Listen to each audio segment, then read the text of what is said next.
പ്രധാനമന്ത്രി Narendra Modi ബംഗളൂരുവിലെത്തി. KSR railway സ്റ്റേഷനിൽ 3 വന്ദേ ഭാരത് ട്രെയിനുകൾ പ്രധാനമന്ത്രി ഫ്ളാഗ് ഓഫ് ചെയ്തു. ബംഗളൂരു മെട്രോയുടെ 3ാം ഘട്ടത്തിനും തറക്കല്ലിട്ടു. ആതിര സാരസ്വത് ചേരുകയാണ് കൂടുതൽ വിവരങ്ങളുമായി. ആതിര, വോട്ട് ചോരി ആരോപണമൊക്കെ ബംഗളൂരുവിൽ വലിയ തരത്തിൽ ചർച്ചയാകുന്ന ഒരു പശ്ചാത്തലത്തിൽ, പ്രതിപക്ഷം വലിയ തരത്തിൽ പ്രതിഷേധം ഉയർത്തുന്ന പശ്ചാത്തലത്തിൽ കൂടിയാണ് പ്രധാനമന്ത്രി കർണാടകയിൽ എത്തുന്നത്, കൂടുതൽ വികസന പദ്ധതികൾക്ക് തറക്കല്ലിടുന്നത്. തീർച്ചയായും രുചീഷ്, വിവാദങ്ങൾ ആളിക്കത്തുന്നതിലാണ് പ്രധാനമന്ത്രി നരേന്ദ്രമോദി ബംഗളൂരുവിന്റെ മണ്ണിലേക്ക് കാല് കുത്തിയിരിക്കുന്നത്. നമുക്കറിയാം, വലിയ ഗതാഗത കുരുക്കുള്ള ഒരു നഗരം തന്നെയാണ് ബംഗളൂരു. അതിന് ആശ്വാസകരമാകുന്ന പദ്ധതികളാണ് ബംഗളൂരുവിന് വേണ്ടി ഇപ്പോൾ പ്രധാനമന്ത്രി സമർപ്പിച്ചിരിക്കുന്നത്. 3 വന്ദേ ഭാരത് ട്രെയിനുകളുടെ ഫ്ളാഗ് ഓഫ് ചെയ്തിരിക്കുന്നു. നമ്മ മെട്രോ ലൈനിന്റെ ഭാഗമായിട്ടുള്ള യെല്ലോ ലൈൻ ഉദ്ഘാടനം ചെയ്തിരിക്കുന്നു. അതിൽ 25 മിനിറ്റ് കൂടുമ്പോൾ സർവീസ് നടത്തുന്ന 3 ട്രെയിനുകളാണ് ഉള്ളത്. അതിലെ ഏറ്റവും വലിയ പ്രത്യേകത ഡ്രൈവർ ഇല്ലാത്ത ട്രെയിനുകളാണ് എന്നുള്ളതാണ്.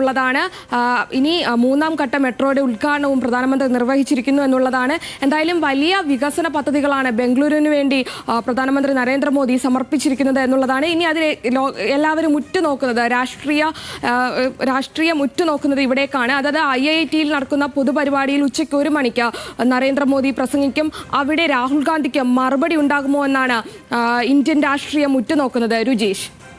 ശരി ആതിര, എന്തായാലും ആ വാക്കുകൾ തന്നെയാണ് എല്ലാവരും ഉറ്റുനോക്കുന്നത്. കാരണം നേരത്തെ ബംഗളൂരു സെൻട്രൽ മണ്ഡലം ചൂണ്ടിക്കാട്ടിയായിരുന്നു രാഹുൽ ഗാന്ധി ഏറ്റവും കൂടുതൽ ആരോപണങ്ങൾ ഉന്നയിച്ചത്. എന്തായാലും ആ ആരോപണങ്ങൾക്ക് ബംഗളൂരുവിൽ തന്നെ മറുപടി ഉണ്ടാകുമോ എന്ന് ഉച്ചയ്ക്ക് 1 മണിക്ക് അറിയാം.